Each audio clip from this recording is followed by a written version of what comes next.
Do you know a lot of times the negative voices in your head that you hear that's telling you you can't do it, you can't make it, you're going to fail are voices of others?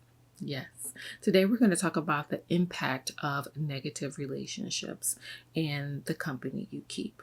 But before we get started, I want to say hello, welcome to my channel. I am going to make this a podcast episode. I will let you know when it is uploaded on my podcast platform.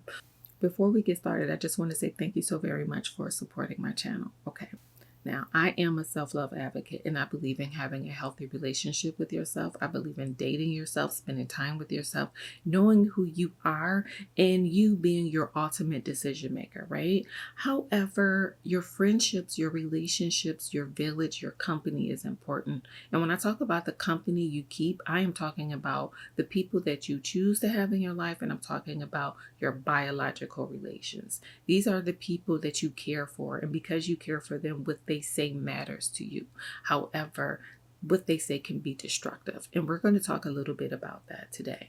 Briefly, I'm just going to go over some of the positive relationships and negative relationship traits, how they impact you, and I'm just going to give a suggestion as to what to do, okay? To start, your positive company traits. These are people who are kind, loving, caring. They are honest. They celebrate you. They support you. They love on you. They pour into you. They nurture you. They cheer you on as you achieve your dreams. And while your positive company, your healthy friendships, your healthy relationships, the healthy people in your life celebrate you, these people don't enable poor behavior, though. They don't celebrate your poor behavior. It's not that they demean you or tear you down when you make a mistake, but they don't encourage poor behavior and sit back and allow that behavior to happen. So these are people who hold you accountable and responsible, okay?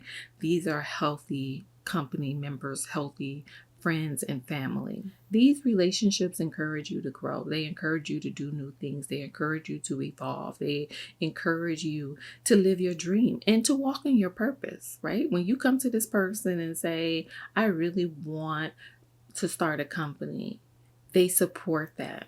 These people improve your self-talk. They improve your self-esteem. They are really your village. They really care for you. They really love you, and they do so in a very healthy way. And these people are usually in a healthy place and space themselves. And sometimes even if they're not, because they love you and they respect you, they know not to project their negativity onto you. Whereas our negative people, our negative relationships, the negative company are abusive. They are abusive and they are super critical of everything that you do. These kind of people are people that will keep you stuck.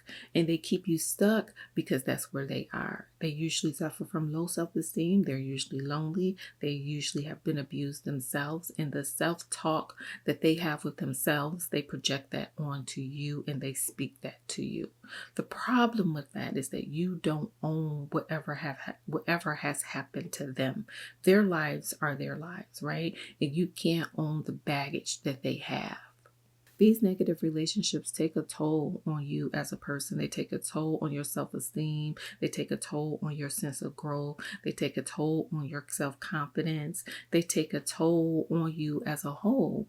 And some of them cause you to live into shame, and some of them cause increase of negative self-talk. They cause an increase of negative self-talk.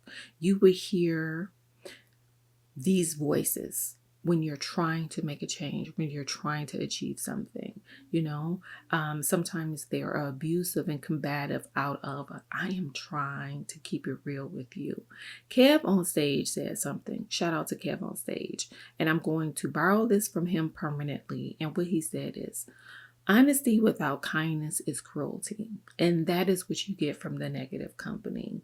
And this takes a toll on you as a person. And you have to evaluate these relationships. And this is where my suggestion comes in. Now, for your positive relationships, continue to love, pour into those relationships, nurture those people, support those people. And please let them know the positive impact that they have on your life and what they mean to you and what their actions mean to you and how supportive. Acknowledge what they do for you, okay? For these negative people, you have to take a look at the relationship and evaluate it and decide how you want to move forward, if you want to move forward at all. Sometimes it's time to let the relationship go. Sometimes we don't want to let the relationship go. We love them or their family members or their peers, and it's part of your job. It just depends. And so what you have to do is decide what boundaries are you going to set around this relationship. What's the goal of this relationship? How do you want to show up in this relationship? And what about this relationship can you change? You may have to decide that they won't have as much access to you, and that's okay. You may have to decide that we can no longer ever talk again. You may decide that there's certain things you just will not share. I would say, decide what your boundaries are. Do an evaluation. Decide what your boundaries are, why these boundaries are important to you. Boundaries are about safety. So, for example, you decided I am no longer telling them anything about my relationship because they overstep, because they overspeak, and they're disrespectful to my partner and to myself and my relationship as a whole. Okay. Come up with that as a boundary. This is your reason why. You want to keep your relationship safe. You want to respect your partner and you want to have a healthy environment. Next, you have to decide what is going to be the consequence if this person oversteps their boundary. The truth is, it is difficult for people to change and you cannot change them, right? You have to make this change. You have to use your power to decide on how you want to be treated, how you want your relationship treated, and the boundaries that are needed to meet that goal. And so what you would do is let them know what the consequences will be. But you have to be clear and you have to be willing to implement those consequences. And so once this person oversteps, you implement the consequence. Remember, you always teach people how to treat you by what you allow and what you accept. You do have the power to decide how you're going to be treated. You can either stay in a situation and deal with it, or you can walk away, or you can require that they treat you a certain way.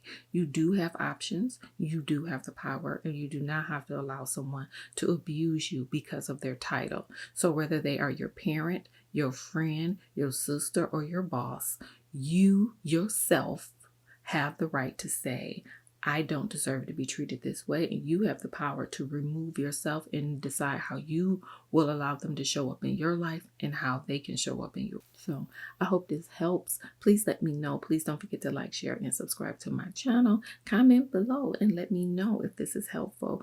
I'm going to do a long form podcast on this, and it should be up on Wednesday. I will let you guys know. Please don't forget to love yourself for who you are. Take care.